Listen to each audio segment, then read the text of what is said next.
नमस्कार दोस्तों, आप देख रहे हैं सरकारी जॉब भर्ती और मैं हूं हेमेंद्र साहू। आज के जो टॉपिक में देखने वाले हैं महिला परीक्षक भर्ती का यहाँ 29वां वीडियो है। दोस्तों मैं आप लोगों के लिए खुली सीधी भर्ती और परिसीमित सीधी भर्ती के लिए लगातार वीडियो ला रहा हूँ और कोशिश कर रहा हूँ कि एक दिन में 2 वीडियो आ जाए। क्योंकि जितना ज़्यादा मैं आप लोगों के लिए वीडियो लाऊँगा उतना ज़्यादा आप लोगों के लिए फ़ायदा होगा। क्योंकि जितना ज़्यादा आप पढ़ोगे आपके एग्ज़ाम के लिए वहाँ ज़्यादा फ़ायदेमंद रहेगा, ठीक है? तो फिर आप जो जितना भी वीडियो मैं डालता हूँ उसको आप कंटिन्यू देखा करो और लास्ट तक देखा करो और जो अंतिम में करंट अफेयर का यानी कि जो क्वेश्चन आंसर मैं आप लोगों को देता हूँ उसका आप जो है कमेंट करके ज़रूर बताना, ताकि इससे ये पता चलता है कि आप लोगों का जो तैयारी है वहाँ कैसा जा रहा है। हालाँकि मैं जो लास्ट तक का जो होमवर्क रहता है उसे सरल क्वेश्चन देता हूँ। क्यों देता हूँ? क्योंकि आप लोग कमेंट कर सको, ठीक है? तो फिर चलते हैं यहाँ पर वीडियो की तरफ। अगर आप चैनल पर नए हो तो चैनल को सब्सक्राइब कर देना और बेल आइकन को जरूर दबा देना। और इसका फ्री पीडीएफ आपको टेलीग्राम चैनल पे मिल जाएगा, तो आप लोग टेलीग्राम चैनल पे चले जाना, वहाँ से आप लोगों को फ्री पीडीएफ मिल जाएगा। चलते हैं यहाँ पर वीडियो की तरफ। आज का जो टॉपिक देखेंगे आपके पाठ्यक्रम के अनुसार है भारत का इतिहास के संदर्भ में जो मराठा काल है और यूरोपीय आगमन। मैंने बताया था जो आधुनिक भारत है उसी के अंतर्गत यूरोपीय का आगमन है, मराठा काल है।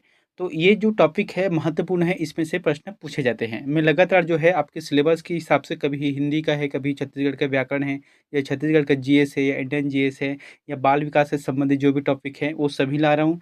और 1-2 दिन में रीजनिंग का भी टॉपिक आप लोगों को चालू करूँगा। रीजनिंग भी बताऊँगा कि किस तरीक़े से रीजनिंग को हम आसानी से हल कर सकते हैं, वो भी कम समय में। क्योंकि ज़्यादातर जैसे कि नहीं आता है रीजनिंग, वो लोग क्या करते हैं, एक-एक क्वेश्चन को 2 मिनट, 3 मिनट, 4 मिनट तक ले लेते हैं। तो ऐसा नहीं करना है, मुश्किल से 20-30 सेकंड का भी समय नहीं लगता है, 10 सेकंड का समय लगता है, अगर आप अच्छे से सीख जाओगे तो फिर, ठीक है? उसको भी मैं ज़रूर बता दूँगा आप लोगों को। तो चलते हैं आज की टॉपिक की तरफ। पहला प्रश्न देखते हैं, शिवाजी के प्रशासन में पेशवा कहा जाता था? बहुत ही इंपॉर्टेंट है। तो ये छत्तीसगढ़ के जो मराठा काल है उसमें भी ये प्रश्न आते हैं। तो ये क्या है, भारत का इतिहास है। प्रश्न क्या बोला गया है कि शिवाजी के प्रशासन में पेशवा कहा जाता था। तो पेशवा किसे कहा जाता था आपको बताना है। सही जवाब आ जाएगा इनका प्रधानमंत्री। प्रधानमंत्री को पेशवा कहा जाता था। दूसरा प्रश्न है, निम्न यूरोपीय शक्तियों में किसने शिवाजी को तोपें प्रदान की? बहुत ही इंपॉर्टेंट है। जो यूरोपीय शक्ति यानी कि जो बाहर से आए थे उनमें से आपको ये बताना है कि किसने शिवाजी को तोप प्रदान किया था। इसका जो आंसर रहेगा अंग्रेज। अंग्रेजों ने तोपें प्रदान किया था। क्यों किया था? इसका एक वजह भी था कि जिस समय अंग्रेज आए थे तो अंग्रेज का जो पकड़ था वो भारत में उतना मजबूत नहीं था जितना मुगल काल का था। तो मुगल और अंग्रेजों के बीच क्या चलता था, लड़ाइयाँ चलती थी। इसलिए अंग्रेज ने जो है मराठा को दिया था तोप, ताकि आप लोग जब भी युद्ध करो तो इसका प्रयोग करना। तो इसलिए इसको दिया था। अगला है, शिवाजी ने मुगलों को किस संधि के द्वारा किलों को हस्तांतरित किया? तो किस संधि के माध्यम से हस्तांतरित किया है? ये रहेगा पुरंदर की संधि। और ये काफ़ी इंपॉर्टेंट है, पुरंदर की संधि इसको पूछे जाते हैं। और इसका जो समय है वहाँ 1776 में पुरंदर की संधि हुई। इस तरीके से आपको याद भी रखना है। चौथा प्रश्न है, शिवाजी का राज्याभिषेक कहाँ हुआ था? तो कहाँ पर हुआ था राज्याभिषेक शिवाजी का? ये रहेगा दोस्तों रायगढ़। रायगढ़ में हुआ था। ये अपना छत्तीसगढ़ वाला रायगढ़ नहीं है, ये महाराष्ट्र का रायगढ़ है, जहाँ पर शिवाजी का राज्याभिषेक हुआ था। इसके बाद हम देख लेते हैं कि 5 जून 1674 को, है ना? 5 जून 1674 को शिवाजी ने रायगढ़ से वाराणसी, यानी कि वाराणसी जो कि काशी है, वहाँ से प्रसिद्ध विद्वान को बुलाए थे। ये प्रश्न पूछा जाता है कौन से विद्वान को बुलाए थे? तो ये रहेगा श्री गंगा गंगा भट्ट द्वारा राज्याभिषेक करवाए हैं, ठीक है? इन्होंने खास रूप से काशी के विद्वान को बुलाया है। क्या नाम है इसका? श्री गंगा भट्ट। गंगा भट्ट ने इसका राज्याभिषेक किया है।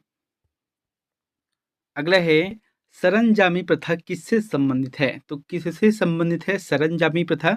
ये रहेगा मराठा भू राजस्व व्यवस्था, है ना? मराठा भू राजस्व व्यवस्था से संबंधित है।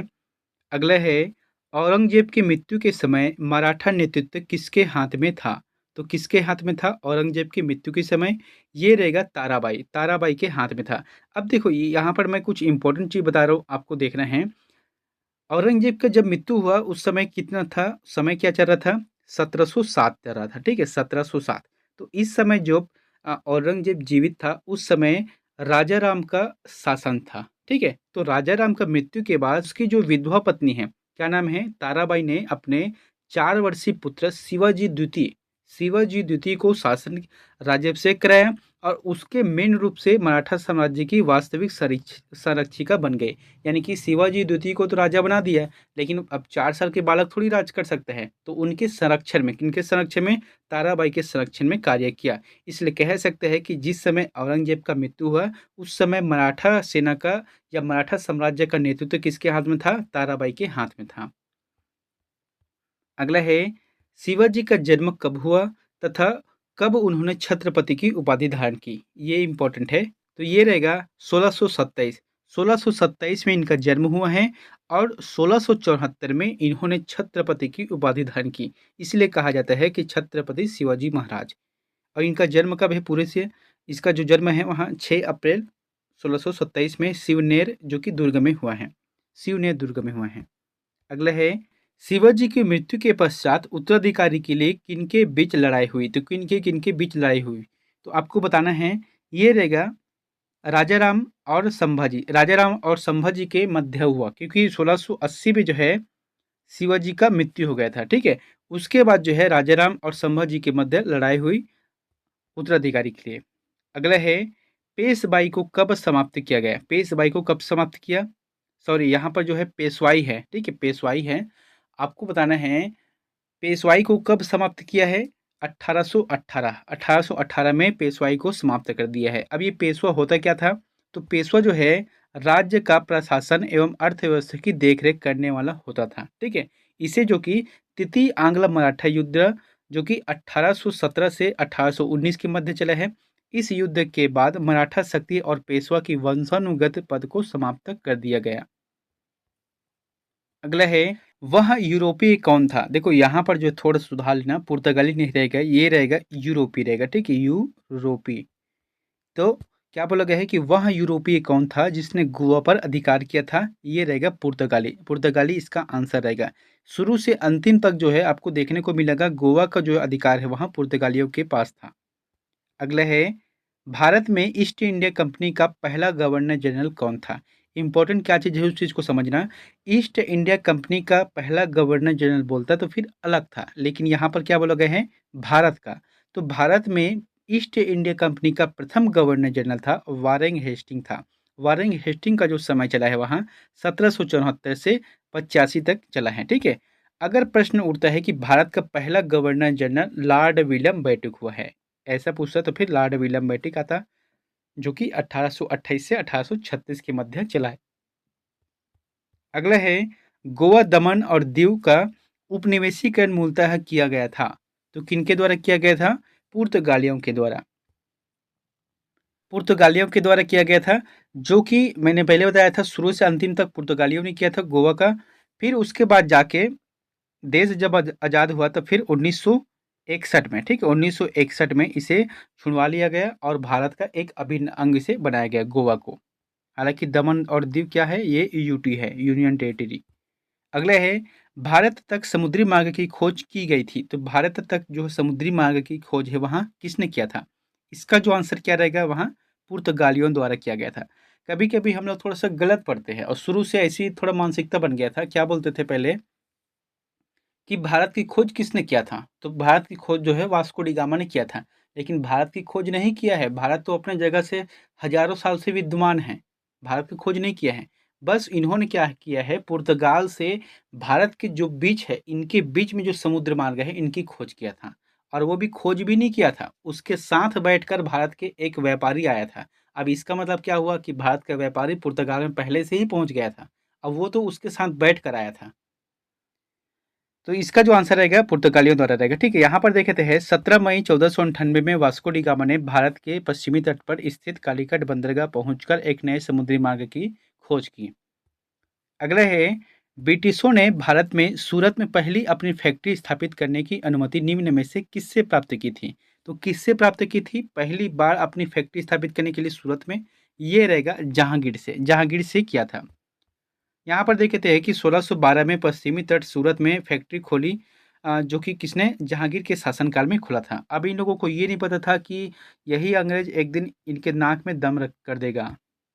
अगला है, निम्न में से जिस एक शासक ने ईस्ट इंडिया कंपनी को दीवानी प्रदान की थी वह है। तो किसने प्रदान की थी दीवानी? ये रहेगा शाह आलम द्वितीय ने ईस्ट इंडिया कंपनी को दीवानी अधिकार प्रदान किया था। अगला है, कौन सा निर्णायक युद्ध था जिसमें अंग्रेजों ने डचों को हरा दिया, जिस कारण डचों की भारत में चुनौती खत्म हो गई? इसका जो जवाब रहेगा बेदरा का युद्ध, जो कि 1759 में चला है। दोस्तों यहाँ पर एक चीज याद रखना, जो यूरोपीय देशों का आगमन हुआ है उसमें डच सबसे अंतिम का था और सबसे पहले यही गए हैं। तो इसका जो आंसर क्या रहेगा, बेदरा का युद्ध, जो कि 1759 में है। अगला है, ब्रिटिश ईस्ट इंडिया कंपनी का प्रथम गवर्नर कौन था? अभी बताया था आपको, वो क्या था? वारेन हेस्टिंग, भारत का ईस्ट इंडिया कंपनी में, भारत में, ठीक है। अभी यहाँ पर क्या बोला गया, ब्रिटिश ईस्ट इंडिया कंपनी का, तो ये रहेगा टॉमस स्मिथ रहेगा, टॉमस स्मिथ इसका आंसर रहेगा। यहाँ पर देख लेते हैं कि 31 दिसंबर 1600 को इंग्लैंड की रानी एलिजाबेथ प्रथम ने ईस्ट इंडिया कंपनी को एक अधिकार पत्र प्रदान किया। प्रारंभ में कंपनी ने 217 साझेदार थे। पहला गवर्नर टॉमस स्मिथ, भारत आने वाला पहला अंग्रेजी जहाज जो कि ड्रैगन था। अगला है, कैप्टन विलियम्स हॉकिम किस जहाज से भारत पहुंचा? तो ये रहेगा हेक्टर रहेगा, ठीक है, हेक्टर इसका आंसर सही रहेगा। यहाँ पर देखते हैं, मुगल दरबार में आने वाला प्रथम अंग्रेज कैप्टन हॉकिंस था, जो कि जेम्स प्रथम के राजदूत के रूप में अप्रैल 1609 में जहांगीर के दरबार में आया था, ठीक है। अगला है, मुगल बादशाह ने किसे नवाब की पदवी प्रदान की? तो किसे नवाब की पदवी प्रदान की मुगल बादशाह ने? डुप्ले, डुप्ले इसका आंसर सही रहेगा। अगला है, भारत का बादशाह उस समय कौन था जब ब्रिटेन के ईस्ट इंडिया कंपनी की स्थापना हुई? तो उस समय अभी बताया था आपको 1600 में इस कंपनी की स्थापना की गई है। अब उस समय जो है भारत में कौन सा शासक? अकबर, अकबर हुआ करता था। अगला है, 17वीं सदी के दौरान दक्षिण भारत में यूरोपीय व्यापारिक कंपनियों की सफलता के लिए निम्न में से कौन से कारक थे? यहाँ पर 3 कारक दिए हैं, आपको बताना है।